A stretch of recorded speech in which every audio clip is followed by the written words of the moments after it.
Alright, you guys, Bad Gamers Inc. here, coming at you with kind of a new series. I don't know if we'll play this as a spin-off of the Bad Newscast or whatever, but we are bringing you Cutting Through the BS, and this obviously is going to apply to the next generation consoles. Miles and miles and miles of rumors sprawled all along the internet. I'm sure those of you who are interested have been seeing a lot of stuff about this on YouTube, and you, like me, may be confused. Fortunately, I have done some of my research here. I'm kidding, I have done my research. I know I'm going to be talking about for the rest of this video. Rest assured, the information I'm going to be delivering to you is qualita. Alright, so first let's look at some of the main issues a lot of people are having with the Xbox One. First off, no used games. That's kind of a big one for a lot of people. It's going to make them pay more money for things that they're used to, like used games. When you're done with the game, you turn it in, you give it to a friend.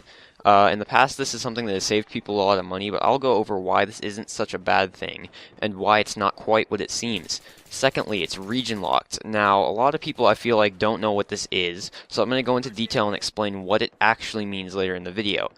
Thirdly, privacy. A lot of the privacy and things surrounding this issue are connected directly to how appropriate of that wording, the Kinect 2.0 that comes with the Xbox One. A lot of people are concerned that because you need to always have that plugged in, Microsoft is going to store and sell your information.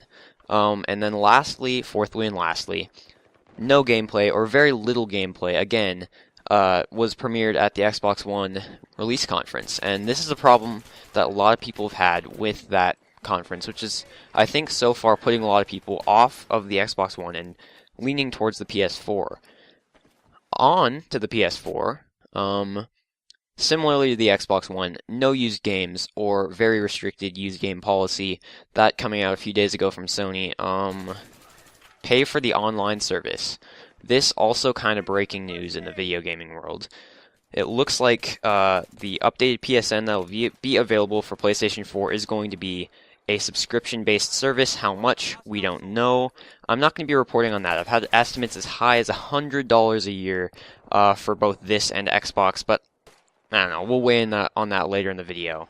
Thirdly, PS4 also region locked. So when we look overall, these issues are all very, very similar, and as such, I'm going to be addressing a lot of these consoles together throughout the video. So let's cut through some of this bullshit. Alright, so as far as used games go, the next gen is definitely more about becoming like PC. We've got better specs, better performance, better gameplay, better everything that you're looking for in these next generation consoles. Physical used games have been gone for PCs for years, and I simply think consoles are going to follow this trend. This isn't something unnatural that the corporate bigwigs are trying to force on you. This is a natural progression of things that has already gone on with PCs.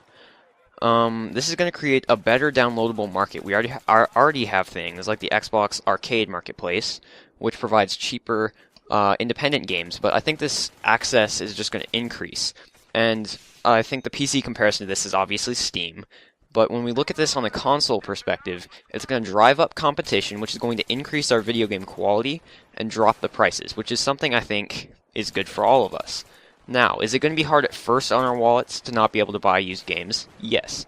It'll be a little bit more expensive. But in the long run, what you're looking at is higher quality games, lower prices, better overall for the industry.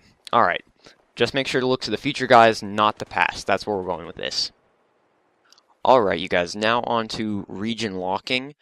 What we're looking at is these video games and the content over these consoles being limited by region.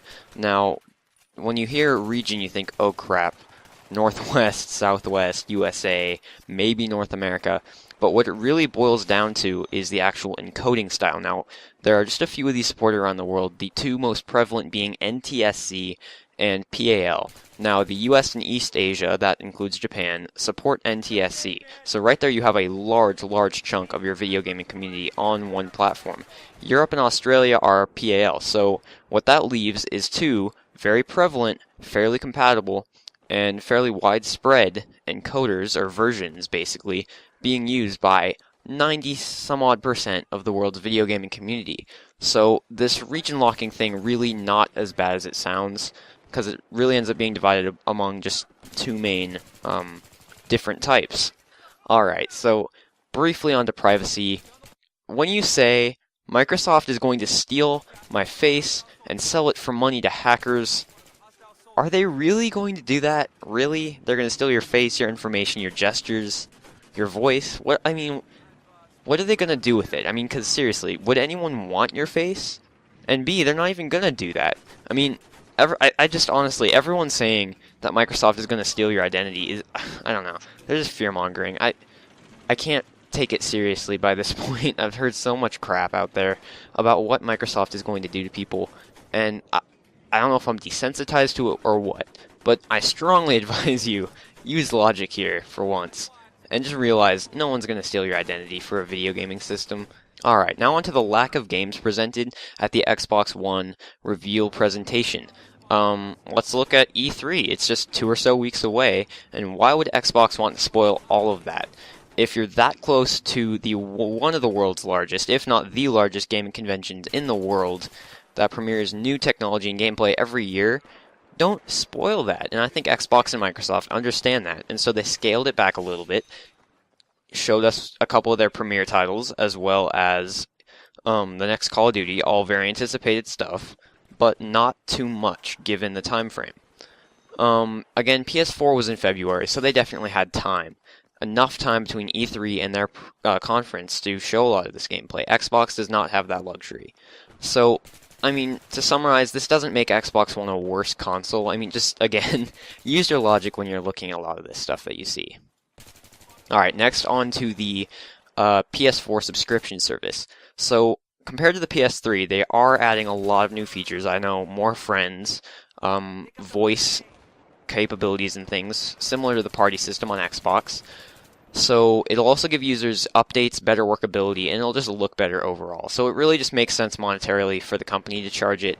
And in addition to that, Xbox is already doing it. So I personally don't have a problem with it. There you go. As far as pricing, I said this was touchy, and I have heard estimates as high as $100, but I really just don't, that's ridiculous to me. Because what we have are Xbox One and PS4 being marketed to people who notoriously cannot spend the PC-type gaming money, and they need cheaper alternatives. And just for that, $100 a year is way too much to make that a feasible or successful market strategy for either Sony or Microsoft.